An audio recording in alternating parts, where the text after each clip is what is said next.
Hello there, and a huge welcome to today's episode of Gina Gardiner and Friends. Today I'm joined by Rhonda Bowen. She is a global strategic communication guide. She is a CWIO, and you may not be familiar with that, but actually I think the title is amazing. Chief Wisdom and Inspiration Officer. And as I said to Rhonda before the show, I think I'm going to nick that because I think it actually encapsulates what we do. Rhonda, thank you very much for joining me on the show. It's a huge pleasure to have you here. Such wonderful opportunity to speak with you today and all the wonderful people who are listening. Thank you again. We're going to be talking about co-creation, and in a way, we're going to be modeling co-creation because we're going to be creating this Right. episode for people. Before we get started, let's have a definition of what you mean by co-creation so that we start off and we're both singing from the same hymn sheet. Okay. Well, singing from the same hymn sheet is nice because I'm a lay speaker for my church and I played the organ there as well. So that worked out That really fits well really when you well. said that. That's also, I mean, a church service is also a co-creation. There's never just one person doing things there. But no, what we believe in our company, Bells, for co-creation is that we say there are so many people in the world who believe that nowadays, if you aren't a very, very specialized expert in something, you're not worth anything. And I personally am more the Da Vinci type. You know, Da Vinci did a little bit of medicine and he did some art and he did theater events and he did things in kitchens and he did all kinds of different interesting Mhm. things, including making war weapons and all kinds of stuff. So this idea of having to be put into something really small means that you only get to do one thing all the time and people only ask you about one thing all the time, which I personally find very boring. As I said, I sort of think I must have roots somewhere back to Da Vinci. But we believe that when you're working together with people, you look at all of the people in the room. Today, there's just two of us physically here in the room, but all the people here in the room are somehow bringing what we call wispiration in action. And that means that everybody comes into the room and either has wisdom to share and brings it and wants to tell others about it, or comes looking for wisdom that they don't have yet. Yes. And that wonderful interaction of when the wisdom gets shared between people and among people is the most wonderful thing because once that happens, everybody picks up something that they would like to do. And when they have that, then they can become inspired and say, oh, today we've talked about this. I've learned something new about that. Now I can take all of those things that I now have in my toolkit and I can go out and put that into action in my own personal life, in my professional life, in my organization, whatever it depends that it works with. But the nice thing about that is when you do that, you are taking away so much more than you had when you came and you taking something and giving something at the same time, but being able to go out and put it into action, that's what we believe is the heart of co-creation. And that's why we call it wispiration in action. I think it's such a powerful way of being. And I'd just add to it, I think that when you are working with someone and you are sharing your wisdom with them, the very nature of the fact that they ask questions, that not only makes you think and assess where you are, it often moves your thinking on because they come at it from perhaps a direction that you wouldn't have thought of. And so, as you say, everybody benefits. Exactly. Exactly that. It's an interesting concept, isn't it? Co-creation, because in one way, if you look at the world as it is at the moment, certainly according to the news and social media, we've never had in our life, well, that's not true, but it's hard to identify a time when there has been greater polarization, greater separation, division, the sense of if you're not with me, you're against me, Exactly. which seems to me the very antithesis of co-creation. Well, and it has a lot to do. I've been fortunate in my life to have been born and raised in the US, but I've lived in Germany since 1983 and I've had my own business here since 1988. And when I first came here, it was like I could get away with murder because anytime I did anything and they all just looked at me and said, oh, yeah, yeah, she's the American, and I could do things that nobody else could do, or people would say things to me and I'd say, you can't say that, Rhonda, or you can't do that, Rhonda. And I'd say, well, why not? Because, and then they'd say, well, that's just not the way you do things. And I said, it's not the way other people do things, it's the way I do things. And I got away with a lot of stuff at the beginning of this thing about, well, yeah, she's really American. And so, that's it. I mean, in the meantime, yes, I'm still American and I have an American passport, but I've worked all over the world with people from more than 70 countries, many of those in person. I've had wonderful opportunities in my life to travel all over the world and help people learn about things, about communicating better with others and getting the things that they want to have and being successful by learning new ideas about how to interact. And therefore, the opportunity to be with so many different people and the fact that I haven't lived in my native country for more than 40 years is very, very difficult for a lot of people because they say, well, are you really still American? And I say, well, I guess I'm just sort of cosmopolitan. I don't really put a label on things anymore. But of course, that makes it so much easier when I'm out in the world someplace. My team and I were in Johannesburg last summer and helped a group of people who were running a conference there. Well, my team is from the Philippines and from Kenya and from South Africa, and I'm American and live in Germany. And we were there helping all these wonderful women at this international conference make sure that all of the things that they were doing in the conference were of benefit to those who were in the room, but also the people who were watching online. And of course, what they were taking home with them to all those different countries that they came from. And that's the whole point. This idea of being so divisive and the fact that everybody's in their own little camp and doesn't want to talk to anybody else, that's not what has brought us to where we are now as a civilization. And I just see it as going way back. We are just taking steps backward all the time at the moment. And it really makes me upset because I don't see that we're learning from history. We keep making the same mistakes over and over and over. And I find that so sad because with all the opportunities like you and I, we've never seen each other, face to face in the same room, but we have this chance now to talk to each other today and to reach all the nice people who are listening in your audience. It is such a wonderful world that we live in now, and people are not taking advantage of it and they're breaking it apart. And I just don't get it sometimes. I don't know about I'm you, but yeah, I'm absolutely with you. yeah, Before we move on, though, I'd like to take you right back because if you look at the experience you've had, and when people talk about being worldly wise, I think you fit the bill because not only are you a very wise lady, but you've had that opportunity 70 countries, that's far more than the average person would even think about visiting, let alone working in. So yeah. take us back to your roots. How do you come to be engaged in those sort of things? Why move to Germany? I'm interested in the formative years because I think that so often has such a powerful impact on how we turn out. Yeah. I was asked once a long time ago by a colleague. She said, well, we have this thing where people come on and tell their story.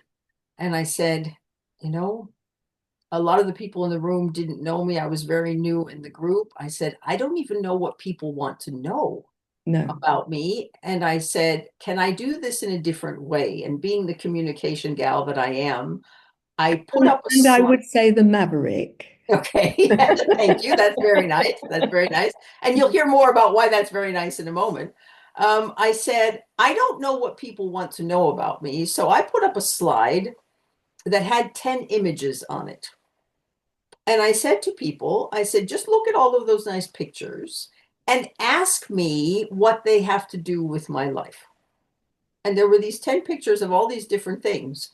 And by the time we finished, we had, people had picked and chosen whatever they wanted. And then I put it all together in one, from A to Z, to go through the 10 pictures. And so many people then said, Rhonda, I think I'm going to do that too. And I said, see, the whole point is it's not what I want to tell you. It's what you want to know about me. And that's the whole point. But I will tell you some of the nice pictures that were on that slide because we're not using that today. But the oldest one is a picture of a Holstein cow, the black and white ones, with a map of the world on it, which of course is not a true picture, but it looks very nice. And the reason that is because I grew up in Pennsylvania in the middle of nowhere in the US, in a little town with 4,000 people, but I lived on a dairy farm outside the town. So I wasn't even in the town. And my high school had 700 people, and there were more deer than people where I lived. And so I grew up on this dairy farm, but I was very fortunate that my grandfather and my father were very well known in the industry. And the state association for all of our cows, which were all registered and had pedigrees, if you want Yes. to talk about it that way, the association came to my grandfather and said, Clark, you're the one we're going to send. You go out to all the different farms, and we have people in China who would like us to send them 30 cows with these specifics, with these ages, with these whatever. So you go out and find them and bring them to the airport, and we will send them to China or to Yugoslavia or to Egypt or to wherever that was. Yeah. So my grandfather, who has never been to any of those countries and never had that opportunity because he was on the farm, but he was sending things about out to the people in our area that they could sell their cows and have them sent to another country. And he was the one actually choosing them and then taking them to the airplane, and the airplane flew them to wherever. So I got a calf from my grandfather when I was 12 years old. And at one point, one of my cows was in Yugoslavia. I didn't know where Yugoslavia was, but I knew that one of my cows was there. And I was very young when all of this started. And then I was in junior high school in seventh grade, and we had a geography teacher. Her name was Miss Snyder. And to tell you how old she was, her fiance was killed in World War One. Wow. So she should have retired ages before I got to school, but she was still there going strong. And she said when her fiance died, she would never have anything to do with anyone else. And she spent every summer, when we had 3 months off in the American school system, traveling to different countries. So when you came into Miss Snyder's room was not a teaching room. It was not a classroom. It was a museum. Of things she'd brought back. And every time we opened the geography book to wherever, I now live 5 minutes from the border to the Netherlands, she said, okay, so today we're going to talk about the Netherlands. And she'd walk over to some cabinet and she'd pull out some kind of porcelain that has Delft, and it's got a little windmill, and it's got like little wooden shoes and all those things. And every time we learned about anything, we got to see something from there. Yeah. And I suppose as we say in American English, that sort of gave me the bug. You know, I was like, oh, look at all these places where Miss Snyder has been. Look at where my grandfather sends all these cows. And so when I was a junior in high school, I applied for a summer abroad program, and I came to Germany and lived here for the summer when I turned 17, and had a wonderful time. And my German got very good very fast because the people I lived with didn't really speak any English. Hmm. And the English teacher in school was afraid of me, so she didn't speak any English. My German got very good very fast. And when I came home, I said, I'm not going to study music, which is what I originally wanted to do. I'm going to study German. There is no German blood in my family. Everybody in America knows their ancestry. There are no German people. There's no German shepherd dog. There's no nothing in my background that's German. But I ended up studying German at university, did my junior year abroad in Vienna, studied in Vienna, did an internship in Munich, came back, finished college, went to grad school. And my professor at grad school said, we want to set up a program for undergrads who do all 3 semesters of their German requirements in one semester abroad in Germany in a boarding school. And we want you to teach them. So I got back on the plane and came over with all of these 18 and 19-year-olds, and I was 23. And I was their German teacher and their tour guide and their And then mommy and mum, everything else. Yeah, first exactly. maid, Yeah. policeman. And that was the end Wow. of 83 when I came over, and I've been here ever since. Good gracious me. We're going to go to a short break now. And when we come back, I want to go into one of the other pictures. So be Okay, ready. Fascinating stuff. Be back in just a moment. wonderful.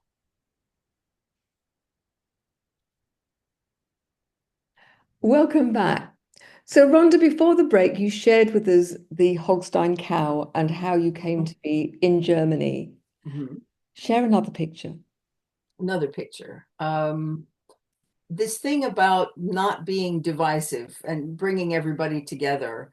One of the ways I got to do that fairly early on in my career, I was living in Cologne in Germany and had just started my own business.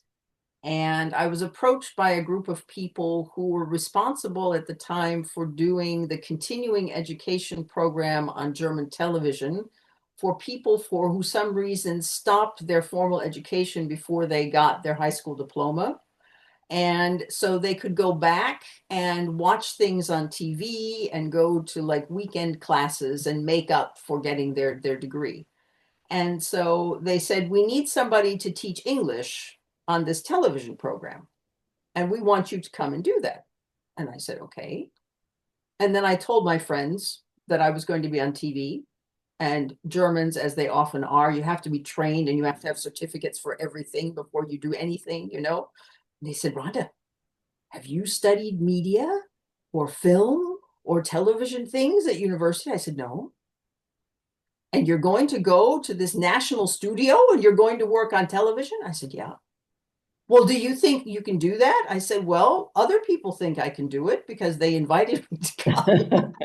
And so I'm going to go and I'm going to try. And so one of those pictures is, you know, somebody standing in a green room kind of thing on the thing. And I walked in the first time and I thought, oh, this is national German television. And I wrote out a whole script and I was sitting there with my 15 minutes of script and I had practiced it and practiced it because I had this thing like the news, you know, Yes. in my brain when I was doing this. And I got up there and I started to talk. And the gentleman who had invited me to come came with me for the first time to the studio.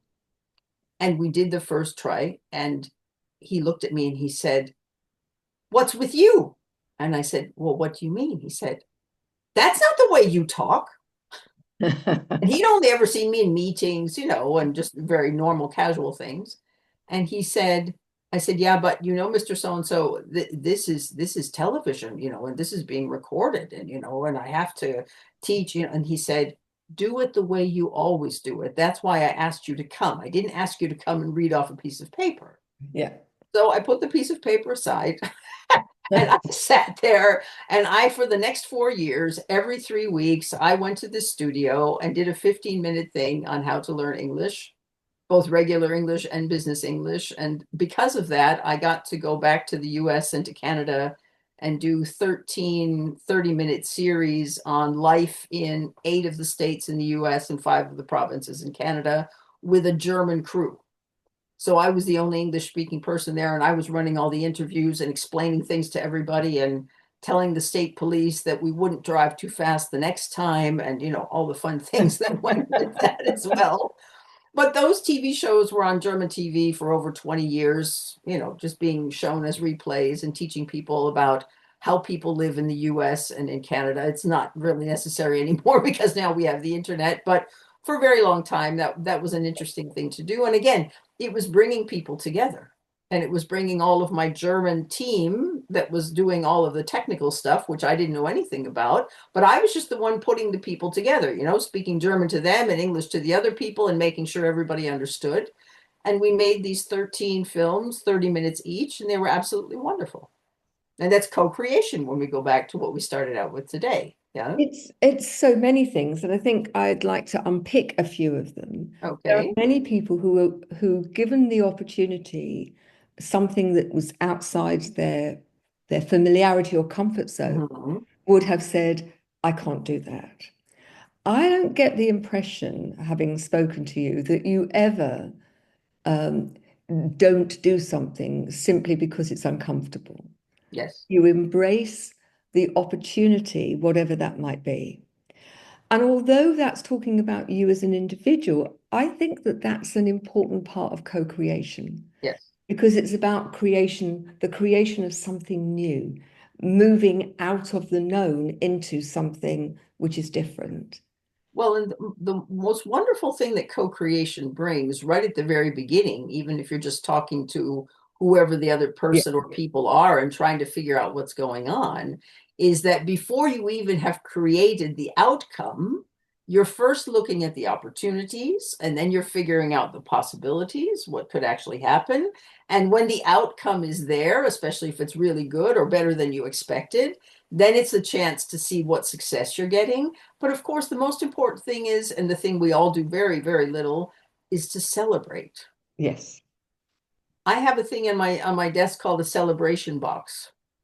And every time something really good happens, I open this box and there are little pieces of paper that I've written to put in there. And I pull this out and I look at that and it says, go to the local cafe and spend an hour, just having a break. Something I would never think to do because I'm just always sitting here in my office and doing my things, but we have to consciously celebrate. And the nice thing about co-creating in a room when there are more people is because when it's finished and you all stand up and say hurrah, you can also then celebrate that. And we don't do enough celebration in our lives. And I am really into making sure that people don't just co-create something and everybody gets something out of it. So we talk about co-create, elevate, celebrate as the way to go through this. And that's very important for us. I absolutely agree with you, but why Yeah. is celebration so important? Because I don't know about you, and I don't know about all the nice people who are listening or watching us today, but I don't know, with the way things have become so fast in our lives, and the thing about having instant gratification, you snap your fingers and all of a sudden it's there. And all we do is go through checklists. And as soon as we've ticked it off, oh, well, we don't have to think about that anymore. We forget that what happens to us, what is good to us, the thing that we remember most in our lives is the last thing that happens in a Mhm. series of events, either the very first thing that started it or the last thing at the end. If we don't celebrate, all we've got is the tick box check and we don't have anything else. And what is it that we're losing out on? All of the positive memories that we take forward with us into things if we don't celebrate what we've actually done. And especially if it's with other people. I mean, if you do it yourself, that's up to you. But if it's with other people, why aren't we taking the time? Last year, when we were in Johannesburg, we helped with this wonderful conference, which was great. But we celebrated the fact that we've been working online together all this time and had never seen each other in person. And we went out and went to a safari and we did this and we did that. And we actually had the chance to celebrate, really. And we celebrate birthdays, everybody on the team online. We do all of those things. One of the ladies in our, the lady, other lady in our team is getting married in a couple of weeks. We already figured out how we're going to celebrate with her by sending her something when, we won't be able to see her on the day, but we've already figured that out. And celebration is such an important part of our lives. And with all the negative things that are coming at us and all the people who say, well, we don't really know, and it's really hard, and I'm not sure. Well, and I got that finished, so now I can go on to the next thing. No, stop, breathe, do something nice for yourself and those people who helped you get to that outcome that you were looking for. They say that success breeds success, and it's my belief that we get more of what we focus on. Yes. So if we are busy focusing on the lack of things, the things not going right, and there's plenty of those to Yeah, focus on if you choose sure. to, I think that redressing the balance and when things have gone well and that you are pleased with what's gone on, to focus on that and to be grateful about that success, Yes. I think has such a powerful impact on the motivation in order to go forward. Mhm. And I think the other thing that we often forget is that when we're in the moment, and it is so wonderful and it's so fascinating, if we don't take that with us, if 2 weeks from now we can say, oh, yeah, Tuesday afternoon, I talked to Gina, Yeah. and that's all we take with us from that. Look at the wonderful things we're missing out for our memories and for our lives and for our legacy if we're not celebrating what we actually do. It's very two-dimensional, isn't it? Very flat. Mm-hmm. Whereas the opportunity for something that is enriching and has the capacity to give people that sense of confidence. Look what I've done. If I can do this, what else can I, Exactly. what more can I be? It's Mhm. not just about doing, it's about the being as well, isn't it? So yeah, I agree with you. I think that's really very important. Mhm. One of the challenges, I think, for people, particularly in organizations, is their view that there's not the time to get together, there's not the resource to get together, because their belief is that co-creation is expensive in terms of time. And I'd be interested in your view on that. Well, I suppose the question is what is the definition of expensive? Yes. Because for me, it's the question of what do you value? And for us in our organization, it's not only the co-creation and the inspiration and the wisdom that we've talked about, but the other two things that people always tell me, the other two letters, I always talk about being fit. And I say, well, I'm not an athlete, so it's not like physically fit, but it's flexible, insightful, and tolerant. Those are three words that people often say about when they work with me, that's what they notice. And the whole point is, if you come into something and you bring your values, for me, it is so important to be able to sit in a room and listen to people who have totally different ideas. And even if they end up going head to head because certain things are not in alignment, that's fine, because what we learn out of that brings so much more value than the extra 10 minutes that it took, to get through whatever that misalignment was. And when people always say to me, well, that takes too long, and then I say, do you want something that is quick and dirty, to use the funny phrase that I hate, or do you want something that's of value to everybody in the room and gives everybody in the room a chance to show their values? And those things don't happen in a snap. Those kinds of things are the things that have to take time, where there has to be this intermingling, but it's also the building of one thing on another. This wonderful word in English about doing things piggyback. One is there and the next one builds, or standing on someone's shoulders, all those nice terms. That only comes when you stop and actually do that. That doesn't happen if you're just saying check off the list and in 10 minutes we've got to go because we've got the next meeting. And that's one of the things I love about your format, is a lot of people say, well, I won't listen to anything that takes more than 15 minutes. And I say, well, then there are a lot of things that can come out of a conversation, because there isn't much time in 15 minutes to cover a lot of really interesting things, and things that will give you value going forward, which is what I really, really believe in is so important. I think for me, it's the difference between having a bag of money that you go out and you spend on stuff, and investing so that you actually have a broader pot, a Yes. deeper pot to draw upon later. And the interesting thing for me is that once you have engaged with people in a co-creational way, and they are used to that way of being, then actually it can be very quick, because you are building on the infrastructure, the foundations that you have laid down. That's And that right. more and more people feel safe to share, they feel safe to have the mad idea that's then actually not necessarily going to work, but it's going to lead to even better ideas, better creativity, Mhm. which I think has never been more important than it is at the moment. Yeah. It was very interesting because every morning I have a deck of cards that have animals on them. And this morning I pulled out my card and I thought, oh, this is interesting. I had never seen this card before in this deck. And my animal for today was a beaver. Okay. And the description on the card said, today it's important for you to be the beaver, because the beaver goes out and finds what it needs, meaning it chews down the Yeah. trees. It brings them back to the water and is very creative in how it puts them together to actually build the house, the dam, the whatever it is. And that it's very much practical and hands-on, because when the beaver is finished, then the water is kept where it is and the Yeah. beaver can live in his little den and everything is fine.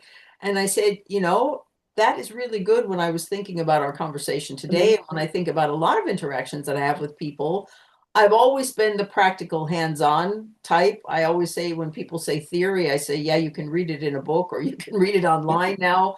I don't believe in talking to people a lot about theory, because theory is something you take in and you find your own meaning for yourself. Yeah. The important thing is, what do you do with it? And that's why we always talk about wispiration and action, because just to have it isn't enough. It's doing something Yes. with it so that you become something else, to go back to your being, which is so important. And I'm thinking today, yeah, beaver. That's a really good thing to be, because being a beaver means that you're bringing in those things, but a beaver can't build this by a house by himself either. It's always the group effort. But in the end, it's something wonderful. And many scientists say people cannot build dams as well as beavers. No. So we're learning from nature, which is another thing we're really focusing on in our business at the moment, is the idea that we learn and we produce the best results if we're looking at natural intelligence, like beavers, when we're looking at human intelligence, which we all automatically look at because we are human, but now also integrating artificial intelligence, and how the three of those things, if you put them together in the right way, that is also a way of co-creating, because we are learning through artificial intelligence so much more about natural intelligence. But having grown up on a farm and having seen more animals in my life than people for a very long time, you learn so much from just seeing the way the world interacts. And if we can bring that into our interactions with people and now into our interactions with AI, that's what's going to make the co-creation not only better, but it's really going to bring in all those different aspects. It's just not we have to sit there and figure it out in our own little heads how it works. We've got to go to a short break, but when we come back, I want to continue the conversation around this interaction between the different types of intelligence. Mhm. What strikes me is that if you look at the economic climate, the landscape, it is a time when the capacity to think beyond what you have already, to embrace things, but also to maintain the authenticity and the humanity within that, is going to be the challenge for the human race. Mm-hmm. When we come back, I'd like to explore that with you. Don't go away. We've got lots to talk about. See you in a minute.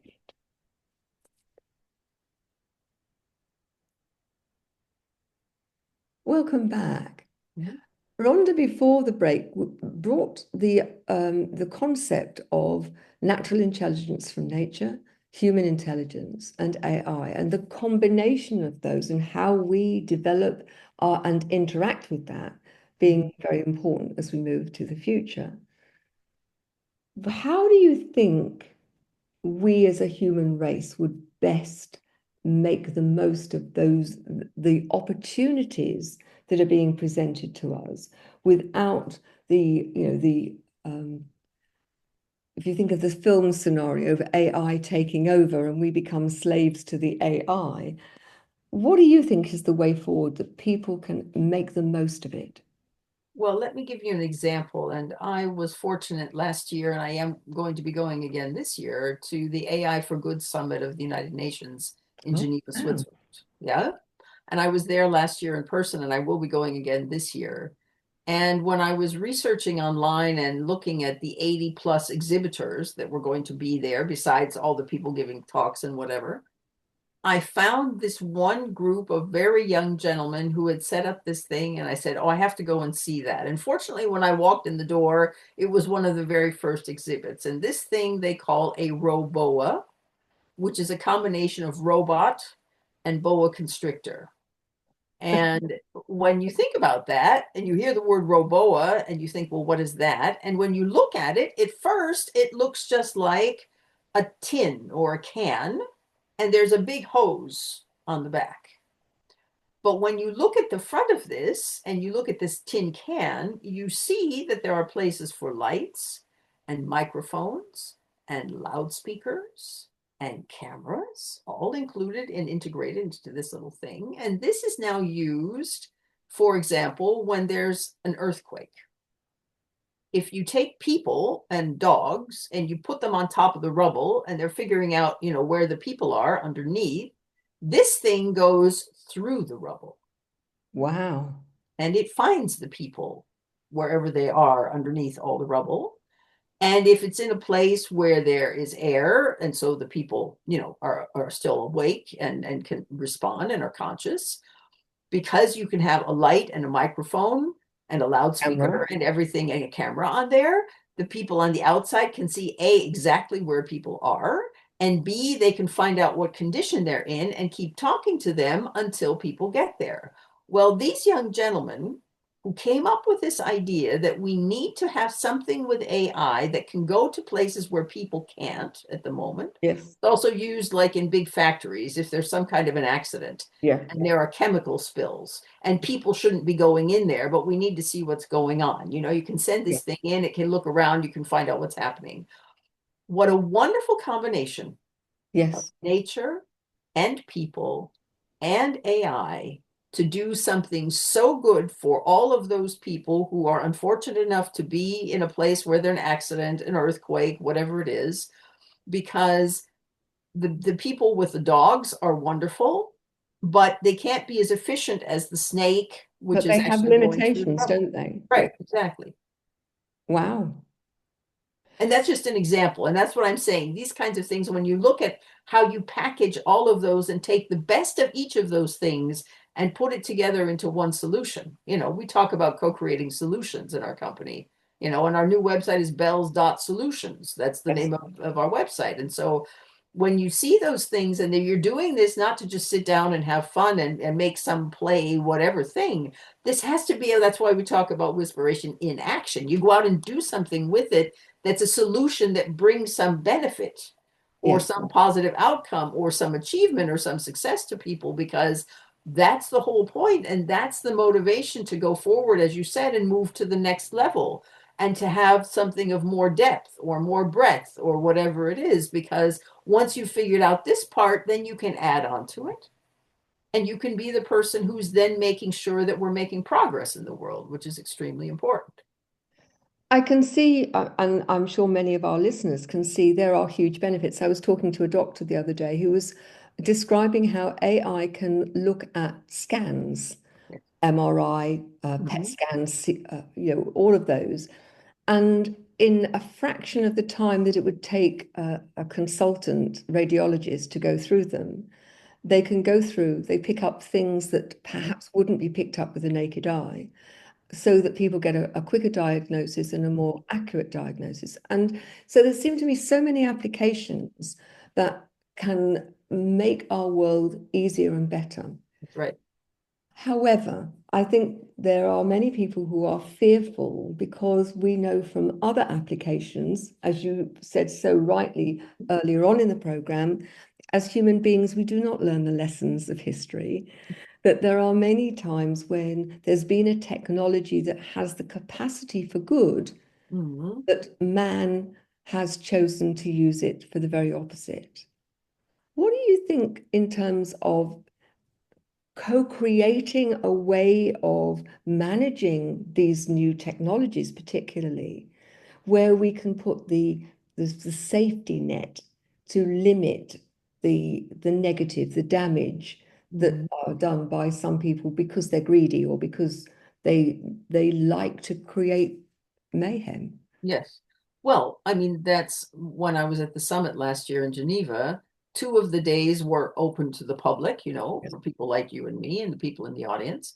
But there was one day where I wasn't invited, obviously, but there is a day just for governmental agencies to come and talk about compliance and governance and all of those kinds of things. So, and this was the seventh year of this summit. This didn't just start last year. They've been No, doing this no. for a very long time. It was just the first time that I personally had Yeah. gone. But I've also been invited now to join a group that's called AI for Developing Countries. And it's also to make sure that there's some kind of a balance between those places that are pushing this forward because there are a lot of people and a lot of money and a lot of, you know, ways for this to work, but to make sure that the whole world gets involved. And that's also a very big thing that happens at the UN. But I think the most important thing is when I was speaking to somebody, I'm working on a series now with World Values Day. And once a month, we have sessions where we invite people to come to talk about their values and then to see, I just demonstrate little parts of things in AI and say, you know, you want to make a bigger impact on what you're doing with your values, which is really important, but let AI help you. And then people come and ask questions and they say, so Rhonda, well, what could we do? I want to do this and that. And I go online and I demonstrate, you know, 2 minutes of something, look at Yeah. this. And we have a group where we're all online together and we have a list of all the tools and everything so people can go in. But I know right at the beginning when we started this last year, somebody came on and said, but now with everybody with AI writing things for people, how do I know if it says John Smith at the top that John Smith really wrote it? And I said, well, in the past, and there still is in the present, there are people called copywriters. And Hmm. in the past, when it said John Smith at the top, it wasn't necessarily John Smith who had written this, it was being Yes. attributed to John Smith. And I said, but the other thing is, whether you want to believe that this is from John Smith or John Smith using a person or a tool or an Yeah. AI agent or whatever it is to help, I said, what about all of those things that we all love and take advantage of? And people say, I would never use AI. And I said, oh, you wouldn't? No. I said, but you use the internet. Hmm. Yeah, but Rhonda, there's nothing, I don't do bad things on the internet. I said, you don't, but there's a dark net. Yes. And then they say, but I don't have anything to do with the dark net. And I always say, are you sure? Because I have a service that monitors the dark net for me. And once a month I get a report. And I have been on the dark net, not me personally going in and doing things, but somehow my name and my details have gotten into the dark net. I'm not giving up the internet just because somebody's made that mistake and also put me in the dark net on the one hand. But on the other hand, to be aware of that and to make sure that you're working together with the people who are trying to make these things work for good. That's why I love the name of this summit, AI for Good from the UN, because that's the important thing. I mean, and if you go all the way back, fire can keep you warm when it's cold and it can burn down your house. I mean, everything, this is the law of polarity. Everything has two sides. And no Well, matter what good things you have, there's always the chance for it to be doing negative things. And it's up to us who have values and want to make sure that we create things together that are of benefit to people, that we keep those bad things somehow in check and make sure that we're going forward with the good things. I mean, life is about duality, isn't it? Exactly. We don't have light unless we have dark. Exactly. What strikes me though is many people are walking through life quite oblivious that they don't know and they don't really want to know. And they think if they stick their head in their sand, then it's okay. Rather like the lady gentleman you were Yeah. talking about who said, I use the internet, but I don't do anything bad. Well, actually, we've all got the potential for what we put out there, because Right. once we put it out there, we have no control over it. Mhm. And so we need to be aware, don't we, about Yes. our contribution in whichever form that may take. But then that's always been true. It's just truer on a much bigger stage than it was. Well, and it's A, so much more prevalent, Yes. and B, it's moving at such a very rapid Mhm. pace, which is much, much more so than, if I think back to my grandparents, and if my grandparents were with us today, and they probably wouldn't even be able to get around in the world. People always say, if you go back 500 years, would you be able to survive? I don't know if my grandparents, if they just sort of all of a sudden came back, how easy it would be for them to survive in the way the world has changed so much, since their time here on the earth. I met with some friends on Sunday. I started teaching with my friend Linda Mhm. um, in 1974. And we were laughing about the fact that we still had a phone attached by a whirly Yes, cord exactly. to the Mhm. wall, and mobile phones and the internet and computers. Computers did exist, of course, but not in most people's house. Well, not in anybody's houses, as far as my world was Yeah. concerned. And the pace of change is so much bigger. We're going to go for a short break. I want to talk to you about relationships in the light of all of these things that we've been talking about and co-creation when we come back. But before we do, when we come back, I'd like you to share where people can find you if they'd like to find out more about you or to work with you. Don't go away. We'll be back in just a moment.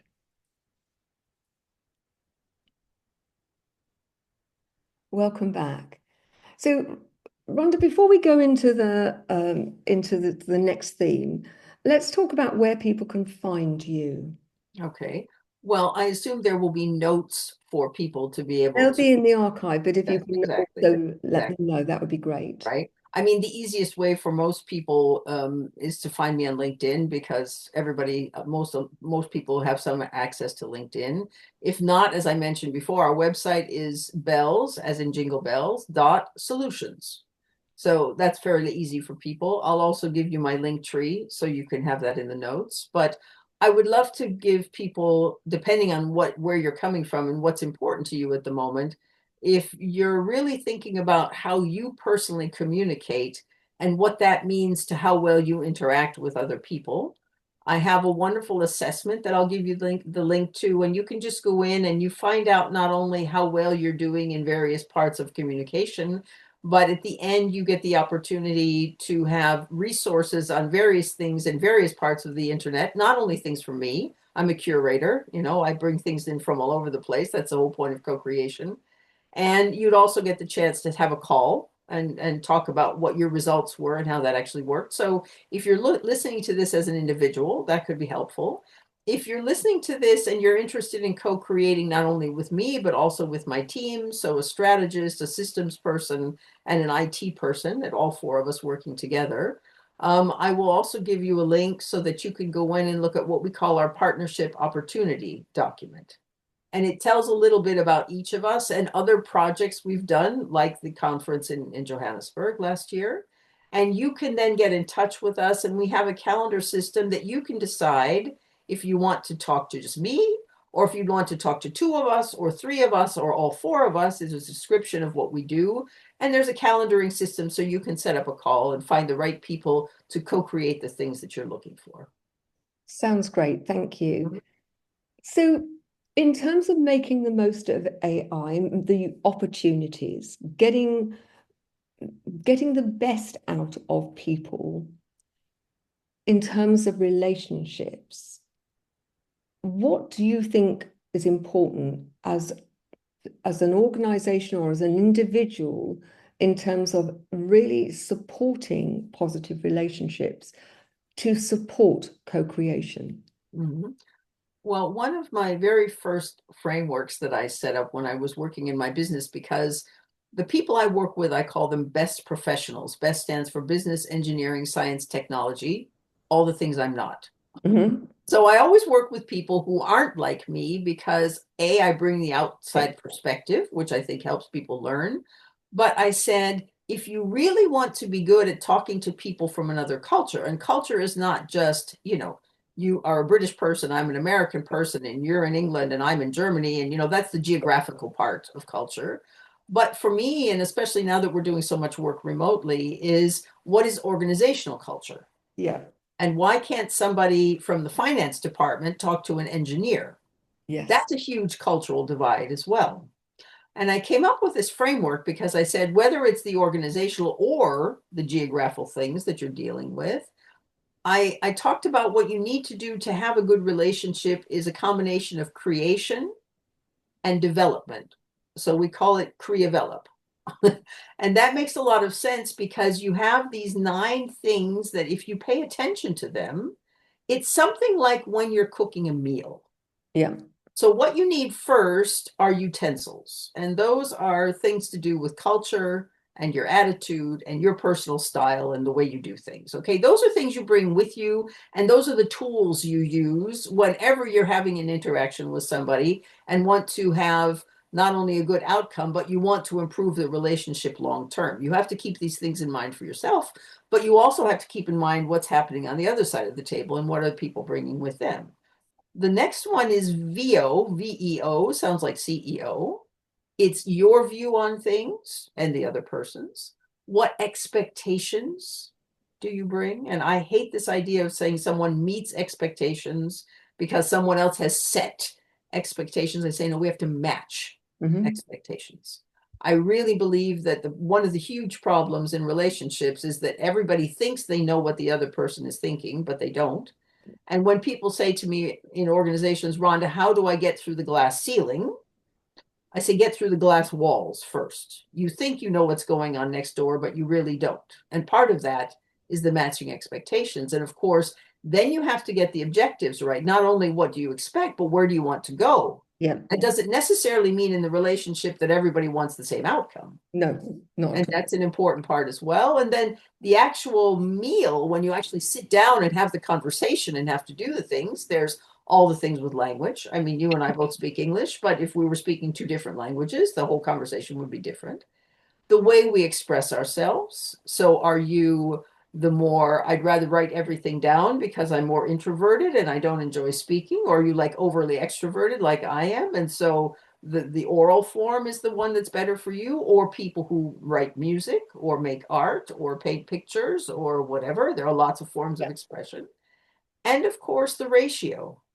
So how much time does each person in the room speak? And one of the things that I believe in very strongly in facilitation is everybody in the room has to have a chance to speak. And Mhm. if I ask someone to speak and they don't want to, that's fine. But I hate conversations where there are one or two people who are just bullying the rest of the room and every is taking over everything that's going on, because they are not only claiming everything that's happening for themselves, but they're potentially ruining the relationships among the other people because they're not getting the opportunity to express themselves and to say the things or to ask the questions, which is the most important part. And I think we spend way too much time putting things out and not asking the questions to get some input before we actually make our statements, which I think is a huge, huge problem.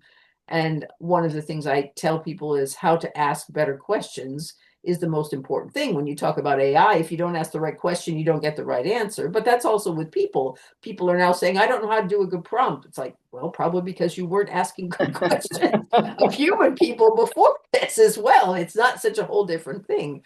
But those points of communication are so important in relationships, because if it's somebody you can just sit down with and hold hands, and that's a form of communication as well.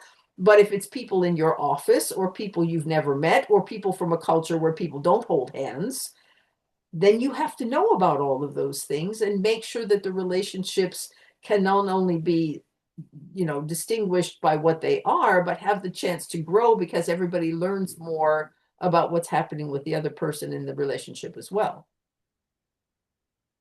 You just make, I agree with everything that you've said. It just strikes me that we live in a time where people make such judgments about technology. And as you have so rightly said, the chances are that you're the common denominator, that you take yourself into every part of your life at every moment of every day.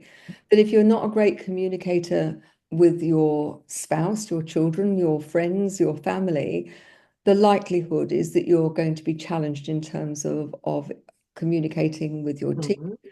and with AI. Yeah. So I talk a lot about taking radical responsibility for you, that you start with you, your thoughts, your beliefs, your actions, your words, or lack of them. And I think that when you do that deep dive work on yourself and you know yourself well, it gives you a foundation then to look out and to get to know other people far better, Mhm. because you can understand the nuance in terms of the different relationships within those people. And I think almost, I suppose, from our conversation, having a relationship with technology, what's your choice in terms of your relationship with technology? Do you love to hate it? Are you frightened of it? Are you somebody who thinks, well, I'm going to play with it and I'm going to Yeah. see where it takes me, and that's going to make a difference? Well, and it's one of the reasons why we started these monthly sessions, because I find I've learned a lot of things about AI from the gentleman who's teaching Richard Branson and Virgin how to use AI. So it's somebody who's very qualified and knows a lot and has given me a lot of insights that I can use. But I see there are all these they're self-made or Yeah. self-proclaimed Yes. experts, a lot of them who are not. Then there are all the people on the other side who are in total fear mode all the time because they don't understand enough. And I say there's a place in the middle.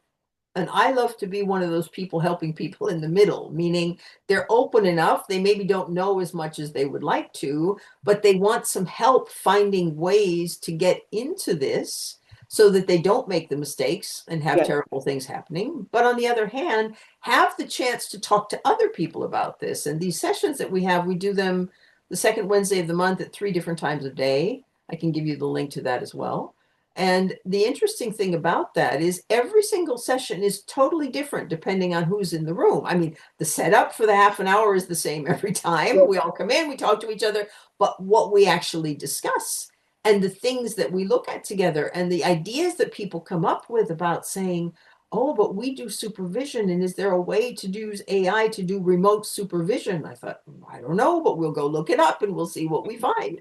And so it's this idea of not only being open, but it doesn't always have to be right. No. And it doesn't always have to be perfect. And taking responsibility means knowing to learn that when you make mistakes, that's when you learn. And taking responsibility for that is, I think, something that fits in so well with what you were saying, Gina, because the whole point is if we make mistakes and always just blame it onto somebody else, and I know what's going to happen in the future. Well, it was the AI, it wasn't me. You know, it's always been somebody else, but now it'll be easier because the AI won't be able to fight back. But you know, this idea of look at all the assessments we have in the world now to help figure out who we are and what kind of people we are and where we come from and what things influence us and how we influence others.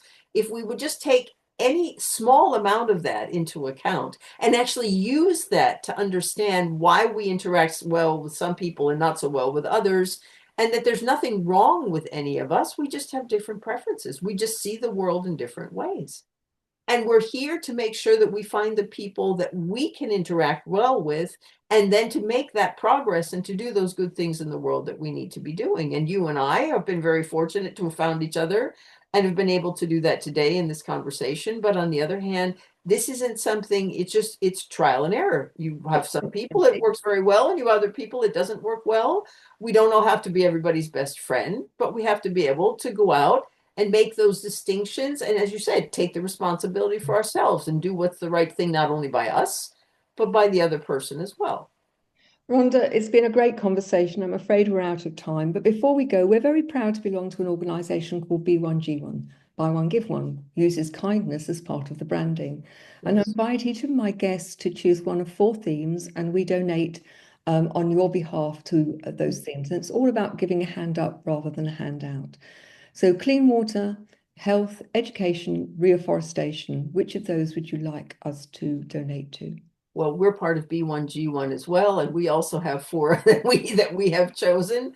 But to use yours, the one that aligns most with the 4 that we have is the education one, because we support a Filipino organization in education as well. So that's the one I'll choose. Yours. Yeah. Fabulous. And remember, if you're a businessman out there, then giving kindness as part of your brand is a great way to go. So go and have a look at b1g1.com. If you're interested in having a free enlightened leadership, conscious leadership audit, you can have a free copy of one that I've created.